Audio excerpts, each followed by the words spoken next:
Today I'm going to take you through the first part of the chapter 14 comprehension check questions. The chapter is titled Thermodynamics, and so it's a continuation of what we started in chapter 13, learning about heat. Now, when we start with thermodynamics, you get introduced to a concept called enthalpy, and we actually use enthalpy. We use the letter H for enthalpy. Enthalpy is thought of as a chemical system's total potential energy that it has. We can't actually measure the potential energy that we have in a system, but we can measure the change in enthalpy or the change in energy, because we can see that some energy is gained or some energy is lost.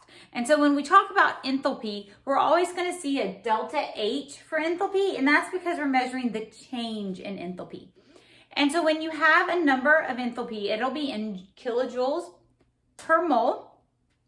And you're also going to have either a negative enthalpy or a positive enthalpy. And a negative means that the reaction is actually exothermic, which means it's losing heat. And so if it's an exothermic reaction, you put your hands on the sides of the vessel, it will feel warm because it is losing heat. And so it makes sense that enthalpy would therefore be negative.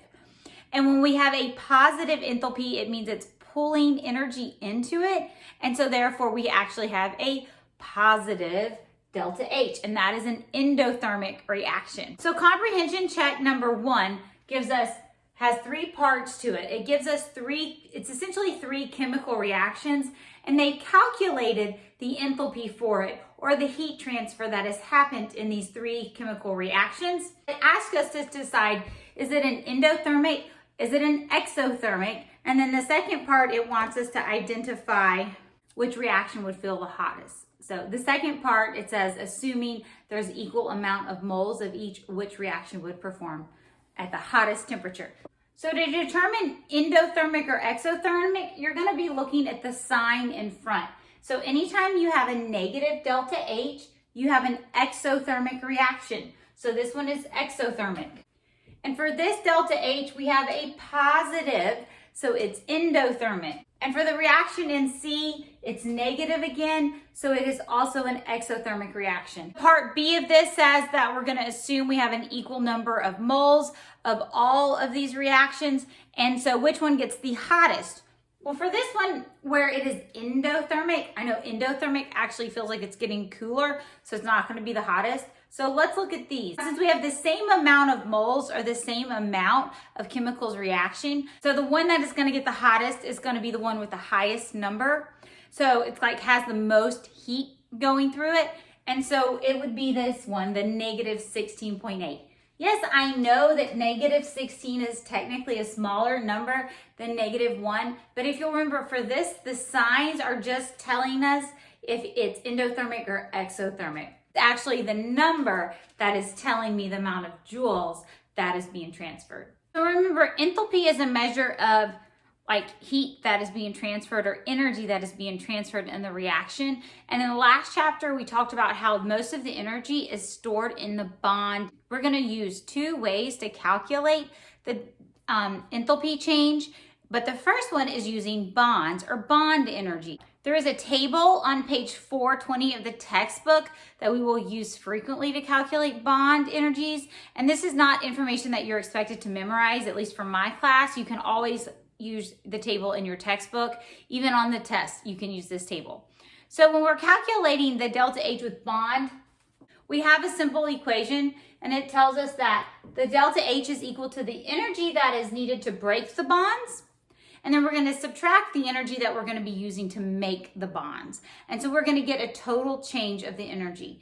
So number 2 gives us an equation, carbon monoxide plus water, and we're producing carbon dioxide and hydrogen gas. So I'm going to show you how to calculate the delta H, or the change in enthalpy, using bond energies for this equation. Now to do it, you have to go back to your knowledge of Lewis structures. And so I'm going to draw the Lewis structures for these compounds. As I've drawn the Lewis structure, I've gone back and I thought, how are they supposed to know how to do this? Some of these are actually kind of a bit odd and don't follow all the rules we've learned. So these are actually all listed in chapter 5 if you go back to chapter 5 when we're drawing Lewis structures. I hope you remember how to draw water and hydrogen but some of the others are a bit odd. They are actually given in that chapter. So now that I've drawn the Lewis structure for carbon monoxide, water, carbon dioxide, and hydrogen, I can figure out what bonds there are, and I can figure out the enthalpy. So the first thing for the formula is I need to know the energy of the bonds that are breaking. So you're going to use the table in the book to calculate what's happening. So for the breaking of the bonds, I have one carbon monoxide triple bond that has to break. And if you look it up, so we're breaking 1 mole of this in bonds. As I write down these numbers, you'll notice that this is kilojoules per mole. So bond energy is the amount of energy it takes to break 1 mole of bonds. Now, the higher the number, the more energy it takes. So I'm only breaking 1 bond per mole. So I'm gonna have like mole here, and it's 1 because I'm only breaking 1 of the bonds, and your units of moles should cancel out, and you'll get left with a delta H in kilojoules, which is the goal. Now, this is not the only bond that is breaking. The other bond that is breaking is this hydrogen-oxygen bond, but it's actually happening 2 times. It's happening once here and once here. So my total bonds of energy that are breaking, I'm going to have to add that. So since I have 2 of those, so I have 2 of those bonds in this one. So I've got 2 times, and it's 460 kilojoules per mole, and that comes from the chart. And so moles is going to cancel out, and I am left with the total energy that is needed to break these bonds. So now the second part is going to be calculating the energy to making these bonds. I'm going to do that on a second row instead of one long, because my board's only so long. So for making the bonds, I'm going to be forming 1 carbon-oxygen bond here and 1 carbon-oxygen double bond here. So I am going to be making 2 carbon-oxygen double bonds. So I'm going to have 2 moles of those times 2 of those times 732 from your chart. And then I'm going to be subtracting any other bonds that I'm making. Well, I am making a hydrogen to hydrogen bond. I'm only making 1 of those, and my table tells me it's 436 kilojoules. That's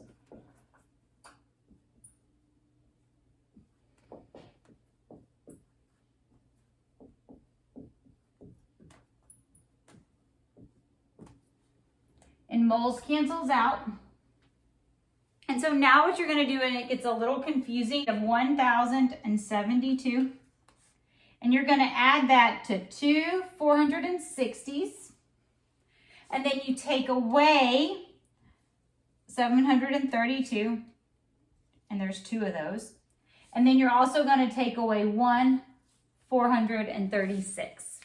So try that math on your own, and let's see if we got the same number. And so I get 90 kilojoules. And so it takes 90 kilojoules of energy in this reaction once I've broken my bonds, and then I take away the other energy that comes in to make the bonds. In comprehension check question number 2, we calculated the potential energy for the reaction, or the delta H, for the reaction using something called bond energies. And if you'll notice on that chart, those bond energies, it doesn't take into account any phase symbols. So it doesn't matter if something's in a solid, a liquid, or a gas when we're using bond energies. Now that is actually a limitation to that technique, because the phases can affect the potential energy that a compound has.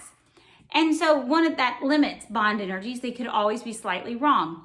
So we get introduced to a law called Hess's law, and Hess's law takes into account the phase of the reactions. And so it gives us a little bit more accurate way of calculating the delta H of these reactions.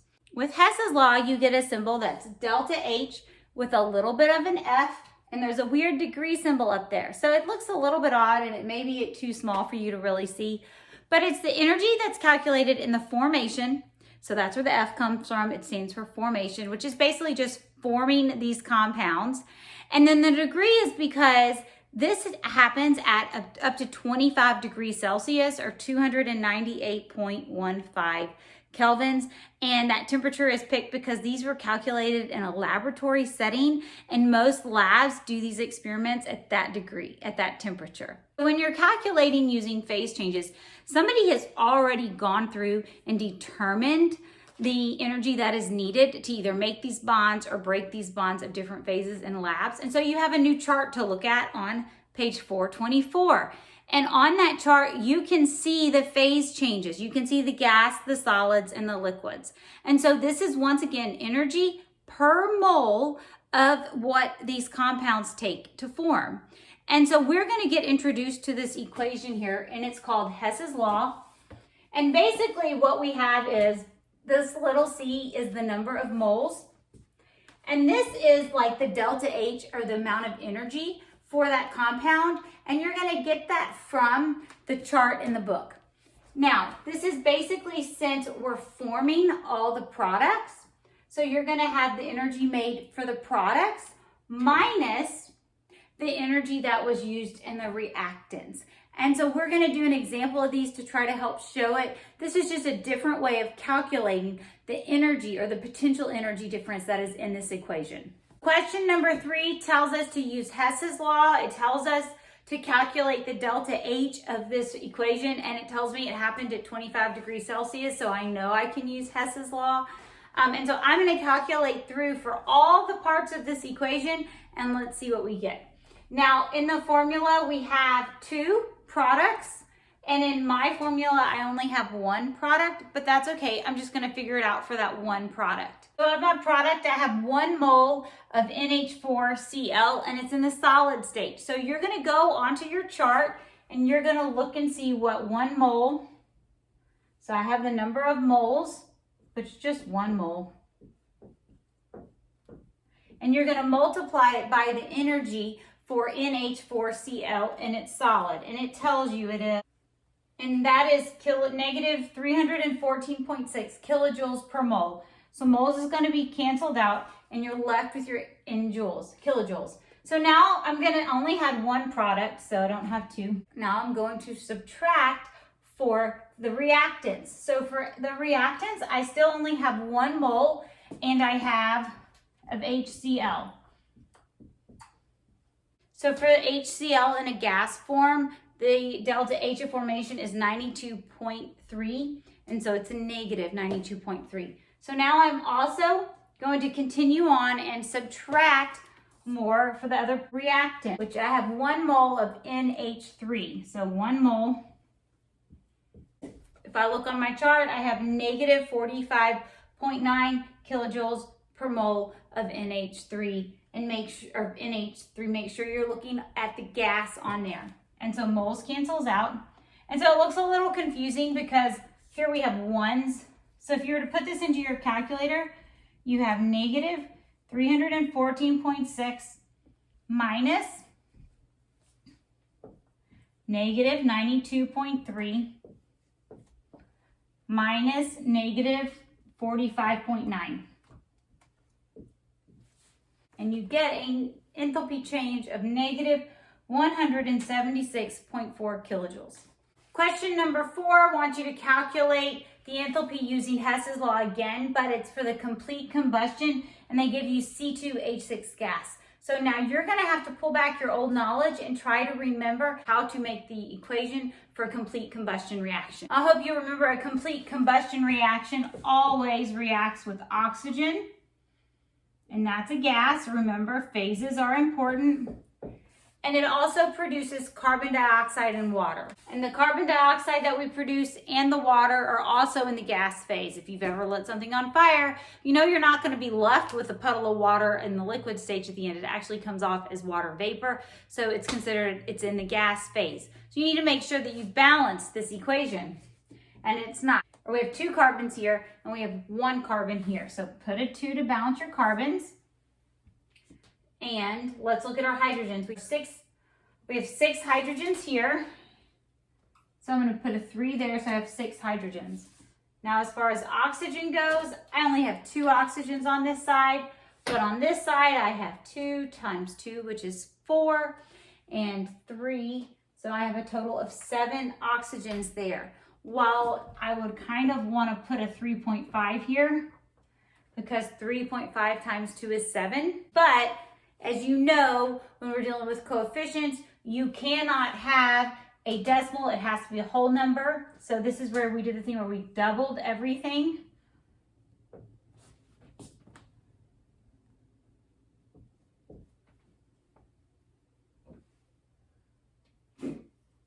I hope balancing that didn't just lose you on that. So now we're going to basically go through this equation and we're going to follow Hess's law to calculate the bond energies. And you're going to need your book open to that chart. Products, I actually have 4 moles of carbon dioxide.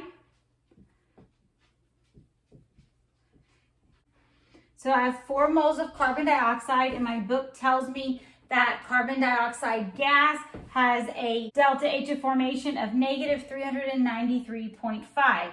Now I'm going to do it, I'm going to add to it for the other product, and I actually have 6 moles of that. We actually have 6 moles of water, and the formation for water and its gas is negative 241.8 kilojoules per mole. Now I'm going to subtract the same type thing, but for the reactants. So for the C2H6, I have 2 moles of C2H6. And from that chart, you have a negative 84.7 kilojoules per mole. I'm going to subtract for my oxygen. So I have 7 moles of oxygen. So since I have 7 moles of oxygen, and actually you do not see oxygen gas on your delta H of formation chart. The reason you don't see it is any element in its natural state is going to have a formation of 0. And so by a natural state, I mean any element by itself, if that's the way it's naturally found. Or for example, oxygen is never found by itself. Remember, it's a homonuclear diatomic, so it's always found with something else or 2 of it. So in this case, it's 0. And so you should get a delta H of negative 2,855.4 kilojoules that goes with this combustion reaction. And then when we think about that, a negative delta H is an exothermic reaction. It is a combustion reaction, and so you should know a combustion reaction is going to be exothermic because you're going to feel a lot of heat coming across it, and you actually have a lot of heat in this one. When you get to comprehension check question 5, we get to add some good stoichiometry to the problem. And so it tells us a little bit of information, and it's asking us how much energy is produced when we have 250 grams of CH4 burns in excess oxygen. Now, figuring this out is a little tricky at first, but basically what is going to happen is you're going to calculate the delta H using Hess's law for the reaction. Now, when you've calculated that, that is for 1 mole because delta H is in kilojoules per mole. And so we're going to then use 250 grams to figure out how many moles we have, and then we'll work from there. So first we're going to calculate the energy produced in 1 mole. It's very similar to what we just did in the last problem. So first I'm going to do it for the product. So I have carbon dioxide in its gaseous form. So I have 1 mole. And from the chart, I have negative 393.5. Now I'm going to add the other product. So the other product is water in its gaseous form. So I have 2 moles. So you're going to have a 2 in front of it.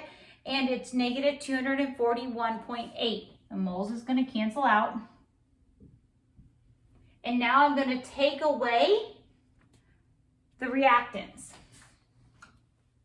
And so for the reactants, I have 1 mole of CH4 in the negative 74.9. And I'm also going to take away 2 moles of oxygen. But if you'll remember, oxygen is actually a 0. You get in 1 mole, we have a delta H of 802.2 kilograms. Now, I don't have 1 mole. I have 250 grams, and I'm not sure how many moles that is, but I know how to figure that out. I'm going to put moles on top and grams on the bottom. That way, grams cancels out. Now, this is the number that comes from adding up your periodic table. So you're going to add 1 carbon, which is around 12, 4 hydrogens. Look back at your periodic table with the masses. You should get a total mass of 16.05. Now, if you take 250 and you divide it by 16.05, I get 15.58 moles. If we're going to stick with the factor label method, which we can, you could take your 802